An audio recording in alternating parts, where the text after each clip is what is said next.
Election అప్డేట్స్ను అందరికంటే ముందుగానే తెలుసుకోవాలంటే ఈరోజే ఆర్టీవీ లైవ్ యాప్ని మీ మొబైల్లో డౌన్లోడ్ చేసుకోండి.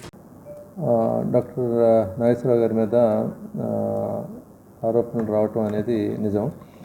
అయితే ఈ విద్యార్థులను ఎవరైతే కంప్లైంట్ చేశారో దాన్ని సీరియస్గా తీసుకుని దాన్ని మనకి ఇంటర్నల్గా ఒక కమిటీ ఉంటుంది, ఇన్స్టిట్యూషనల్ కంప్లైంట్స్ కమిటీ అని, దానికి రిఫర్ చేయటం, వాళ్ళు అందరినీ విచారించి ఆ రిపోర్ట్ కూడా సబ్మిట్ చేయడం కూడా జరిగింది. తదుపరి మేము దాని మీద కొన్ని చర్యలు కూడా తీసుకోవడం జరిగింది. అది విద్యార్థులకి చెప్పడం కూడా జరిగింది. ముగ్గురులో 2 విద్యార్థులు వచ్చారు, వాళ్ళిద్దరికి కూడా చెప్పడం జరిగింది. అయితే ఇక్కడితో నేను ఇది సర్దుమణిగిందని అనుకుంటున్నాను.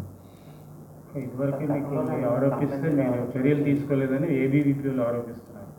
రోజుల క్రితమే వాళ్ళు కంప్లైంట్ చేశారట, కానీ మీరు అతని మీద ఏం చర్యలు తీసుకోలేదని వాళ్ళ ఆరోపణ.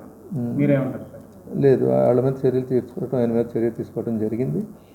రెండోది, ఇదంతా కూడా ప్రాసెస్ ప్రకారం, పద్ధతి ప్రకారం చేయడం కూడా జరిగింది.